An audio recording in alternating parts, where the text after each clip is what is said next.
परीक्षा में कई बार संवैधानिक एवं गैर संवैधानिक संस्थाओं से संबंधित सवाल जो है वो आते रहते हैं।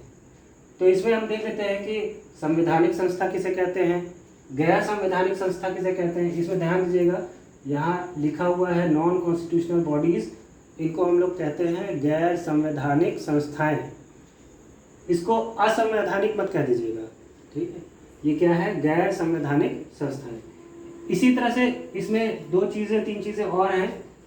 तो एक हो गया लीगल बॉडीज़ यानी कि न्यायिक संस्थाएं, अर्ध न्यायिक संस्थाएं क्वासी लीगल बॉडीज़, और एग्जीक्यूटिव बॉडीज़।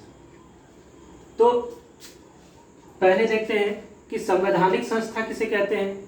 संवैधानिक संस्थाएं ऐसी संस्थाएं हैं जिनके कार्य, शक्तियों या अन्य बातों का उल्लेख जो है वो संविधान के किन्हीं विशेष अनुच्छेद या भाग में पाया जाता है।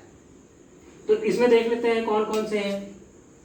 देखिए, जैसे अनुच्छेद 76 अटॉर्नी जनरल ऑफ इंडिया, इसको याद भी करते जाइएगा क्योंकि कई बार अनुच्छेद भी सीधे सीधे पूछे जाते हैं, तो याद करते जाएंगे तो भी जो है आपका काम कुछ बन जाएगा। तो अनुच्छेद 76 कौन सा है, attorney general of India.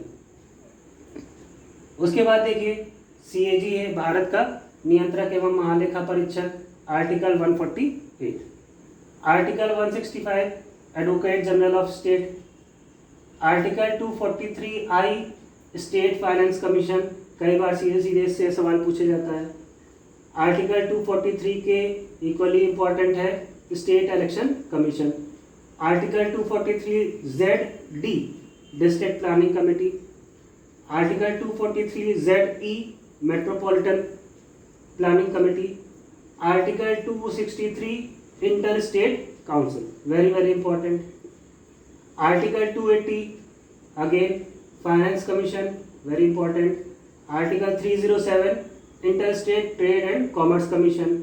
Article 315 UPSC and state PSC. Article 324 election commission. Article 338 national commission for scheduled caste. Article 338A national commission for scheduled tribes. Article 339 scheduled areas and scheduled tribes commission. आगे article 340 backward class commission. Article 344 official language commission. Article 350B special officer for linguistic minorities. इसमें से अगर कुछ छूट गया हो, कोशिश किया है कि सभी चीज़ इंक्लूड हो जाए, कुछ जो छूट गए हो तो आप जरूर बताइएगा उसके बारे में।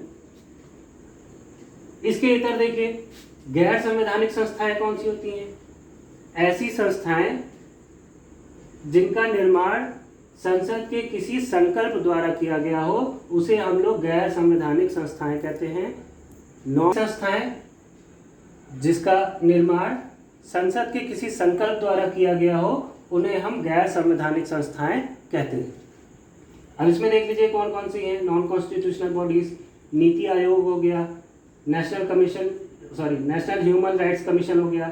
इसका जो अधिनियम पारित किया गया था इसके संबंध में जो ऑर्डिनेंस पास हुआ था तो उसका ईयर भी पूछ लेता है, तो ये 1993।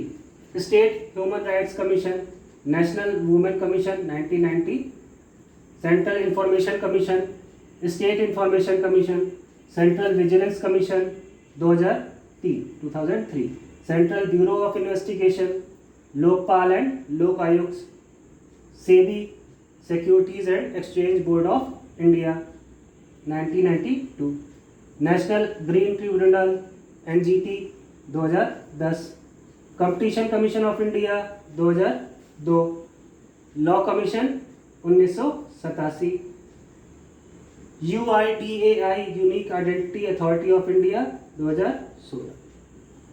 इससे अन्य भी देखिए क्या है, लीगल बॉडीज यानी कि न्यायिक संस्थाएं। तो न्यायिक संस्थाएं कौन कौन सी हैं, सुप्रीम कोर्ट और हाई कोर्ट। अर्ध न्यायिक संस्थाएं क्वासी लीगल बॉडीज, इसमें देखिए नेशनल ग्रीन ट्रिब्यूनल हो गया, नेशनल ह्यूमन राइट्स कमीशन हो गया, सेंट्रल इंफॉर्मेशन कमीशन हो गया और सेबी हो गया।